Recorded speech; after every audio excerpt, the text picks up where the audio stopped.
Women's VC Fund 2 started this series because we believe that there were relatively few events that bring together successful women entrepreneurs in an intimate setting to share the challenges and the opportunities of building and scaling a business. I had the luxury of seeing several of these panelists speak before, but never surrounded by a group of female entrepreneurs like this. I've been in Seattle since 1997. There were people I met tonight that I had never met before. The women in our network and many of the women in this room are curing diseases. They're rethinking commerce, and they're deploying technology to really make the world a better place. It's not necessarily that the hardship is at the beginning. It can happen at any point. Like, figure out one piece, and then you have to figure out the next piece, and problems just, get bigger as your company gets bigger.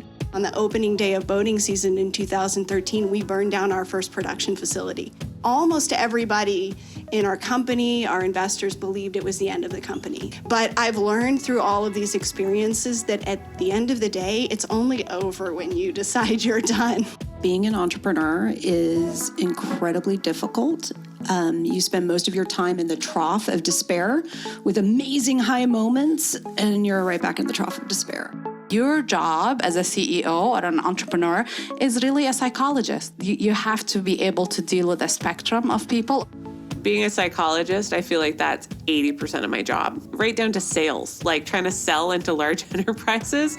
You're selling to people, and fundamentally, it's an emotional decision. They might have a checkbox list, but it's people. And I've learned a lot in this process about what it really takes to make a successful company, which is first you get the right people on the bus. Our bus started, and then some people were falling off, and people were jumping on.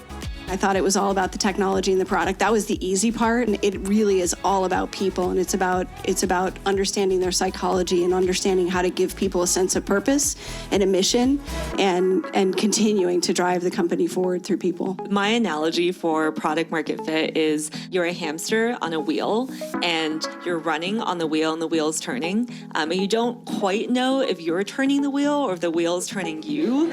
Product market fit is when the wheel's turning you and you're running to keep up.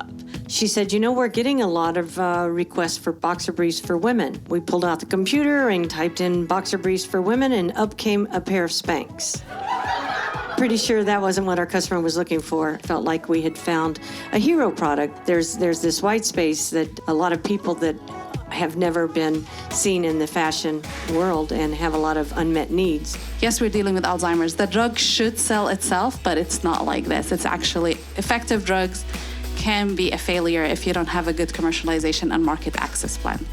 And so my fundraising hack for anybody who's a minority is to get to know people well in advance, 6 to 8 months. Every single one of my backers, I knew at least 9 months in advance of ever taking money from them. The other part of it is that I think a lot of entrepreneurs forget that they can interview and background check their investors as much as they're doing the same thing to you. Do you feel like they talk down to you?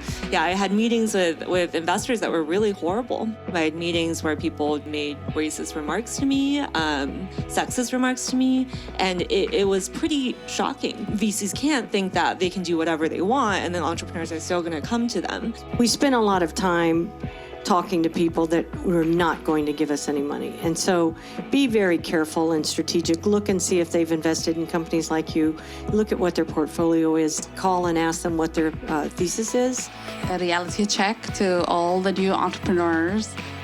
You will have to take money from people you don't like. Rejection is part of our life, so it's okay.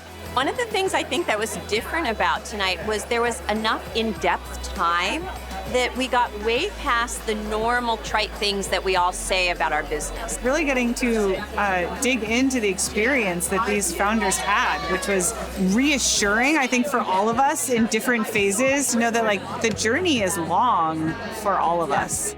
Most of our investors, when they first talk to us, don't understand our market. When you're talking about the metals industry, but they hear trillions of dollars, and that's definitely, catches their attention. Our customers actually attest to the scale of the market. When we engage with Chevron and we engage with ExxonMobil, they become part of the story, and it's better in any case for a potential investor to hear from a customer than it is to hear from us. How do you manage and balance everything? And then Like, how do you bring a baby to an event where you've got a panel? My husband, he doesn't bat an eye when the expectation is he does 50% of everything around the house. He does half of the changing in the diapers. He gets up in the middle of the night with the kids. He does drop-offs. I do pickups. We're partners. This kind of forum is just great to share how we can navigate in a very complicated ecosystem, not including us, but now we're included.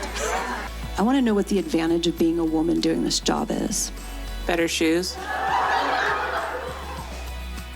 You already have that assumption that you're not normal and you're not going to fit the stereotype because you're already doing something different.